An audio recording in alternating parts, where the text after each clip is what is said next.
finally brought into a bit of life so far in this game. Been quiet so far in Star Lane, and good to hear their voice up here in the press box. And it's Curran who's gone down this time, and Kidsgrove coming away again with space. It's 3-on-2.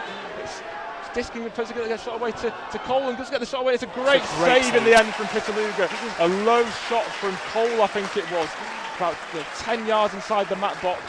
Drilled across Pitaluga's goal, and Pitaluga's down well there, Mike, isn't he? Has worked the Mac backline really hard in this game so far, but as you say, Mendy been well up for the challenge so far, dropping into centre back again this evening, rather than his favoured defensive midfield role. As Berry's now got the opportunity to try and turn away from the man and drive at the Kidsgrove defence. He's running with real pace, Berry, and then he gets the shot away, and it's an absolute superb goal from James Berry. That is what James Berry does best.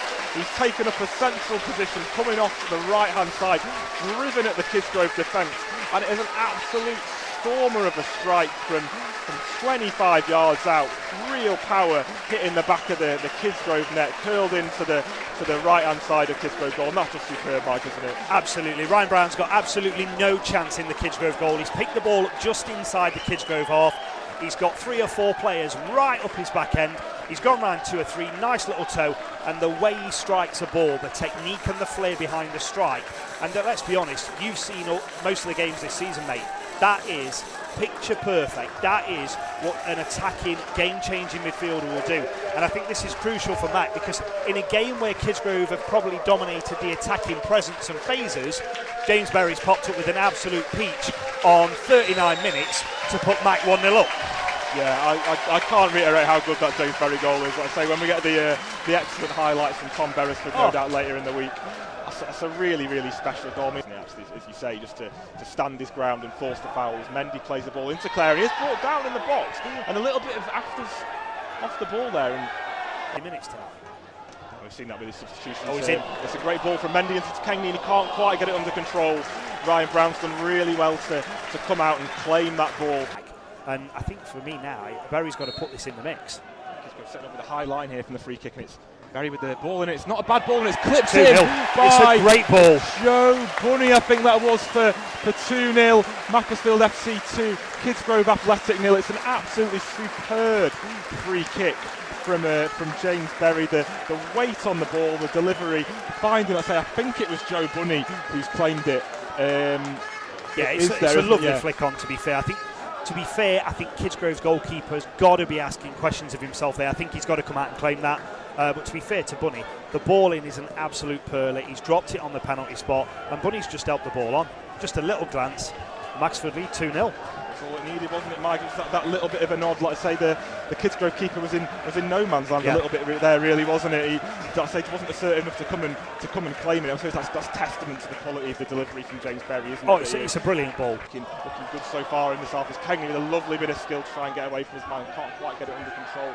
Second time around, and Mac coming away again, working hard to win the ball back, and it's with Kengni again down the right hand side with a lovely little ball into Hansen, and tries to find Curran. It's just deflects it off Tom Clare in the 6-yard box. It was, I think, a shot, I want to say, there from Curran. I don't think he was trying to find Tom Clare, was he? With I don't think he's looking for a finish. Yeah, he's definitely not looking for a 1-2 inside the 6-yard box. But Mac are able to win the ball up high, actually, and it's Kengni now got the opportunity to get the shot away, and it's a great strike from Neil Kengni.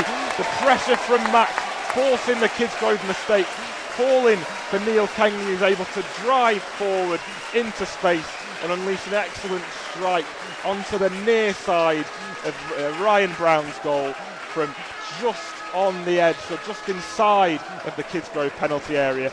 And we'd like to think now at 58 minutes played in the second in the game so far, in this second half, that's going to put the game out of sight now for Macclesfield FC. That really, mate, should be curtains for Kidsgrove. I don't think we'll see them give up. I don't think we'll see them finish the game off. We're getting commented that we've not got much love for Clare tonight. Unfortunately, we've got to sit here watching this. My suggestion is that maybe Tom Clare should spend more time on the weights and not in the mirror, because if he uses his strength, he gives us, when he does it, he's fantastic. 2 or 3 occasions in this second half, the ball's been played forward, he's received it, he's played a pass, we're in. But I think the difference so far has been the fact that Mac have had 3 shots on goal, 3 absolute peach strikes. Play it back to Mendy now, who's plays a nice free ball to Danns. It's a great ball from Danns to Kengni. He's got the chance to break on the right hand side with a great early ball and finds Tom Clare. Tom Clare scores. A superb goal. And again from Macclesfield FC.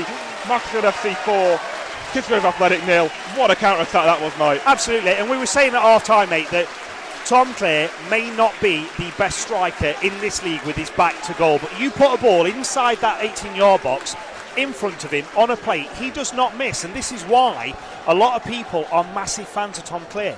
As a football coach, I want to see more from him. I want to see strength, I want to see power, I want to see aggression. But you cannot argue with the facts that you put the ball in the box on Tom Clare's run, he scores goals. That's how he scores goals. For me, he's got to offer more to the team. But when you score goals, it's a fine balance. Yeah, very much so. I say certainly no arguments with Tom Clare's finish there at all. Just what an absolutely excellent goal again from the Silkmen. It's a lovely phase of from play. Back to front, Mendy playing the ball into Danns in the first instance. He's able to turn out.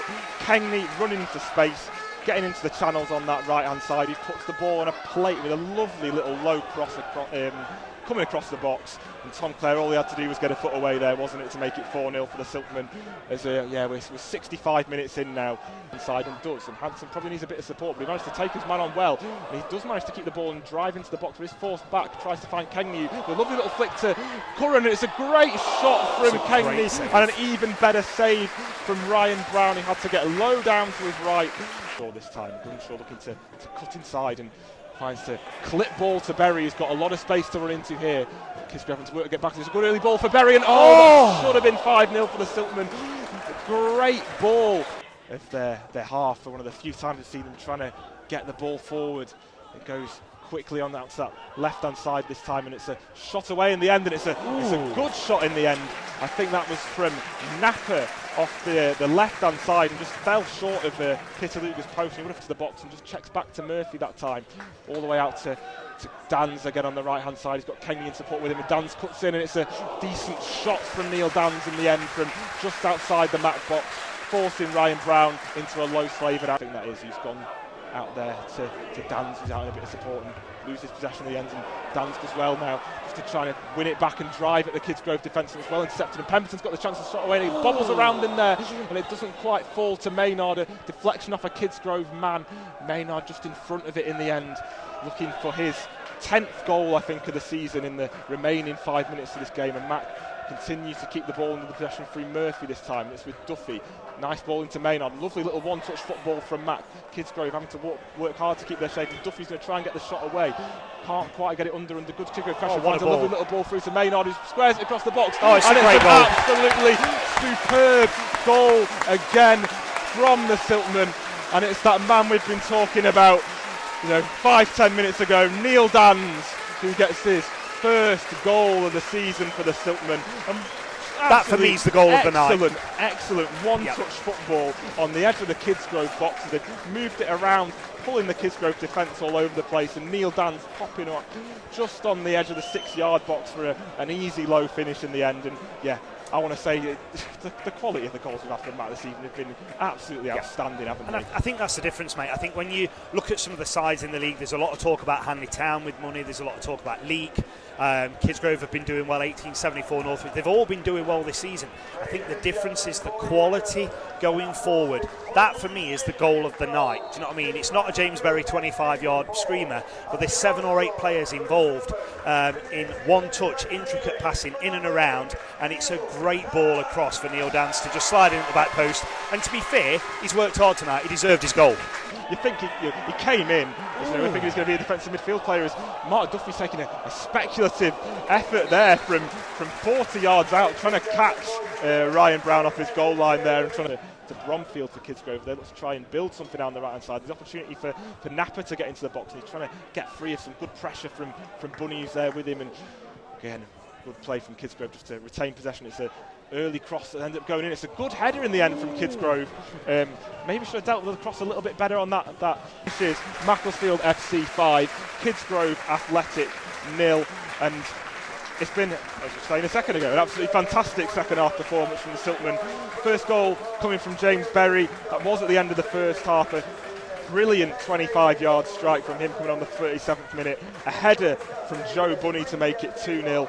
An equally good, powerful low strike from Kengni around 55 for 3-0. Tom Clare finished off a great counter-attacking move for the 4th, and then it was Neil Danns wrapping up for the 5th on the 88th 85th minute, I think that was actually, wasn't it? Just some wonderful one-touch football, finding him for a little tap-in at the far post, and this season so far. Yeah, it's great to see. As I say, I thought Mike were a little bit slow to get out the traps in the first half. I thought Kidsgrove were good credit for the 40 minutes of being in the game. I think they will have been disappointed to go in on the losing end, but when you see a player of the quality of James Berry score the goal he does, yes, he could probably play leagues higher. Let's hope he's in a Macclesfield shirt when Mac get back to League 2. Let's hope we see him in a Mac shirt, because he is that good. And I think it's a testament to Danny Whitaker at half-time, particularly because he's obviously said something about the intent and going forward and being positive, because we didn't seem positive to start with. Second half, very positive, pressing high, getting involved in the game, a little bit more physicality. But for me, the big difference between the two sides tonight was the quality of the finishing. You look at the first, second, fourth and the fifth goal, in fairness. I mean, Danns has still got a lot to do when that ball gets whipped across, but the quality of the football in between. But for me, a game of two halves. Kidsgrove had probably the majority of the first. Mac were outstanding in the second half, and if the second half is anything to go by, I can't see Mac getting stopped this season, mate.